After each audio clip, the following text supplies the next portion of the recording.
Bien, bonjour les amis. Alors voilà, on va papoter 5 minutes là.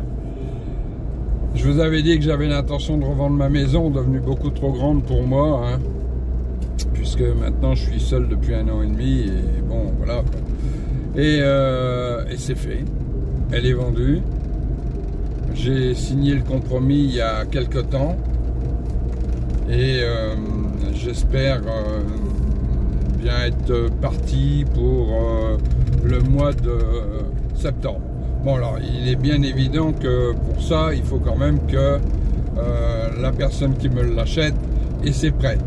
Bon, mais les prêts, logiquement, les banques, la banque lui avait déjà fait un accord préalable. Donc ça ne devrait pas changer beaucoup, bien que maintenant avec l'inflation il y a des dossiers qui passent plus. Mais voilà, donc du coup, moi je suis obligé d'être en recherche active de maisons, ce qui fait qu'en ce moment je visite 2-3 maisons par jour.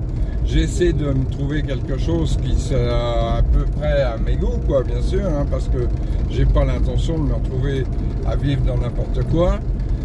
Par contre, il est évident que ce que je veux, c'est beaucoup plus petit que ce que j'ai, sinon c'est pas la peine, autant que je reste là où je suis, hein, au moins je la connais celle-là.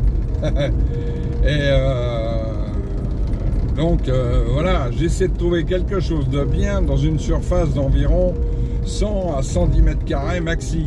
C'est pas facile, hein, quand on avait 266 mètres à sa disposition.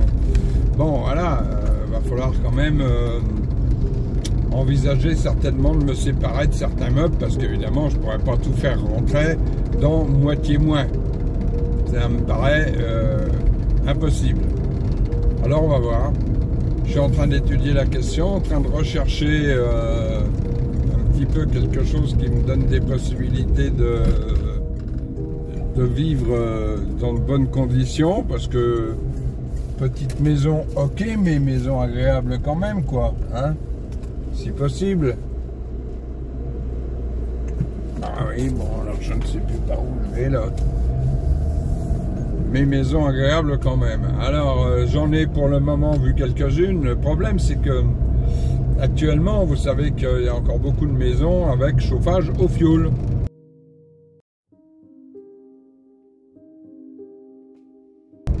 Chauffage au fioul, c'est même plus la peine d'y penser, quoi.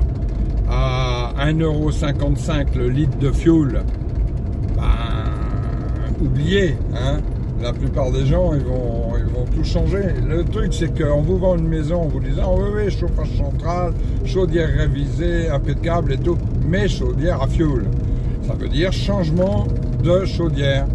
Changement de chaudière, moi j'y suis passé il y a un peu plus d'1 an maintenant. Et ben, j'en ai eu pour 20 000 €, quoi. Hein, une grosse pompe à chaleur, air et eau, bien sûr, parce que moi je voulais récupérer mon chauffage central, bien sûr, donc air et eau, et ben voilà, 20 000 €. Bon, alors on va essayer de négocier les prix, mais certaines personnes sont d'accord pour négocier, mais pas toutes, et certaines sont d'accord pour négocier en pensant baisser de 1 000 à 2 000 €, et dans leur tête, ce sera bien assez, quoi. Sauf que 1 000 à 2 000 € de moins pour acheter une maison où il faut changer un chauffage complet, ça le fait pas, hein, mais alors pas du tout. Donc dans ces cas-là, bah, pour moi, ils gardent leur maison, point, hein, et apparemment certaines maisons sont en vente déjà depuis quelques temps. Ça veut donc dire que je suis pas le seul à penser comme ça, hein. Parce que arriver dans une maison sur laquelle vous avez déjà mis un prix, un budget, et que en plus on vous dit, bah monsieur, vous allez maintenant remettre 15 ou 20 000 € de chauffage, là évidemment ce sera un peu moins cher la chaudière, parce que mon chauffage ne sera pas aussi puissant que pour ma maison, hein. On ne peut pas avoir besoin pour une maison de 100 mètres carrés ou de 120 mètres carrés d'un chauffage aussi puissant que pour une maison de 250 mètres ou 266 mètres exactement. Même si je chauffais pas le haut, je le laissais en hors-gel puisque je ne l'habitais pas. Donc, voilà, à voir.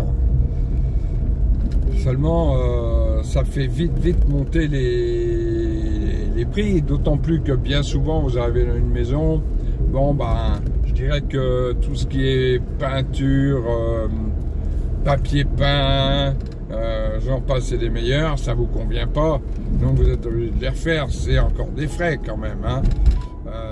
Bon là, ceux que je sélectionne et que je garde, il y a quand même le chauffage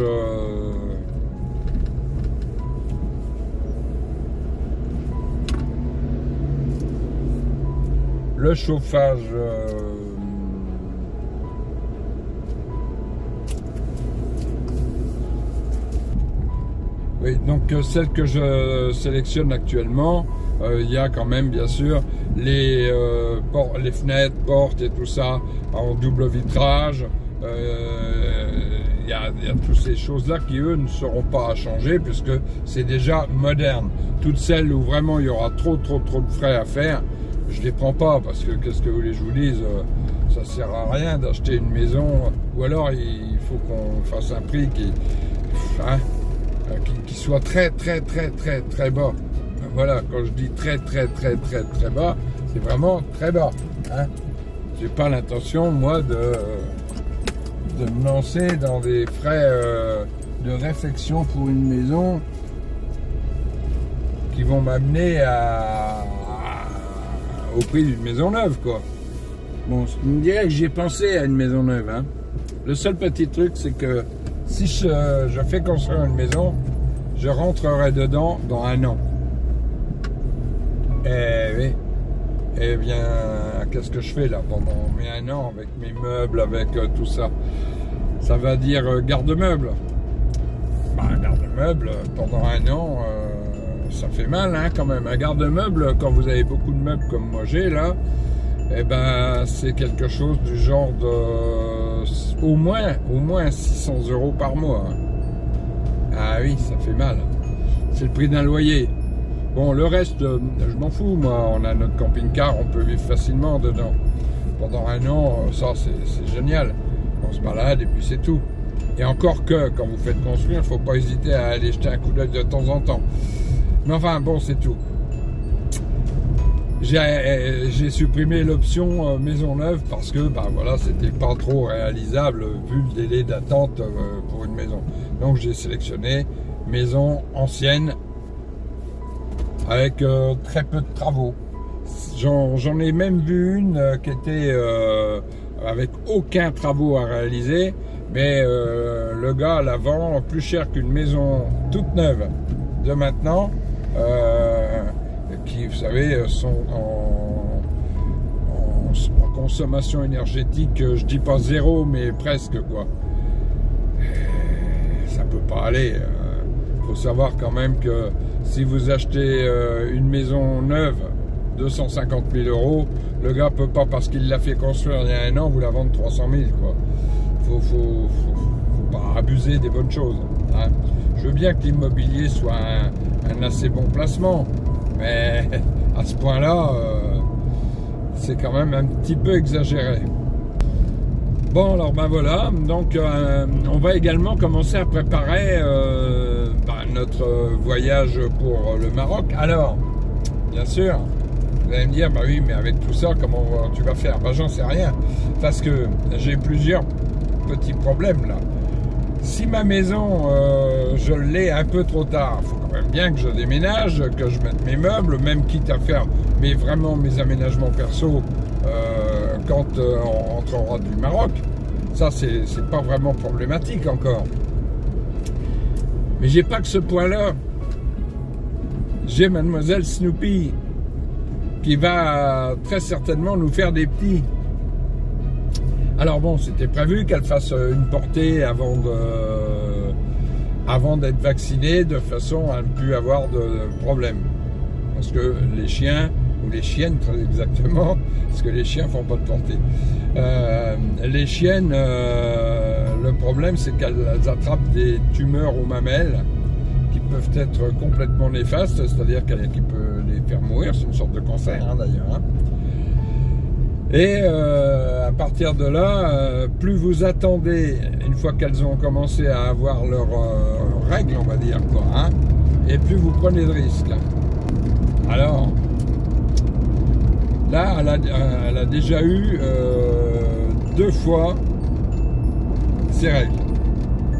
La deuxième fois, bon, là, on en a profité pour faire la mettre à mal. Si ça marche pas, malheureusement, je la ferai opérer quand même. On n'aura pas de portée de chien de Mademoiselle Snoopy, qui va devenir Madame Snoopy. Hein? Mais bon, en attendant, la portée, après, il faut que les chiens aient au moins 2 mois avant qu'on les retire à leur mère. Ce qui fait que je commence à me voir partir un petit peu plus tard du Maroc. Alors là, lui, il se fout de la gueule du monde. Hein. Il y en a qui gueulent parce que 80, c'est pas assez rapide, mais alors lui, il roule à 70. Hein, là, vraiment, je sais pas s'il est en vacances ou quoi, mais bon, faut pas abuser, quoi. Alors là, c'est 70, on va bien redescendre à 60, non? Ah, le blanc en excès de vitesse, ça y est, il roule à 70, là où c'est 70. Zut alors, il prend des risques. Enfin voilà, on va voir. Donc j'ai tout ça à faire pour la maison. J'ai également à m'occuper de mon camping-car. Je voudrais faire un petit aménagement dans la soute et puis un petit aménagement dans la remorque. Mais comme je suis parti quasiment tous les jours, que j'étais parti pendant 15 jours en Bretagne et tout, bah j'ai rien fichu. Hein, bon, ça c'est pas bien grave encore.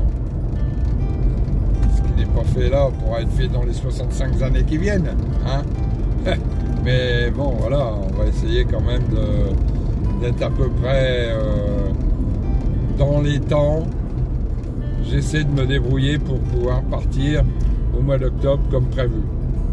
J'aimerais bien, hein, parce que ça fait quand même déjà 2 ans qu'on n'est pas parti du tout, qu'on n'a pas vu le Maroc.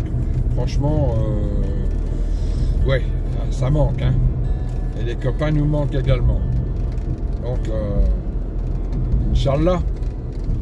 Allez, à bientôt les amis. On se reprend plus tard. Ciao, ciao.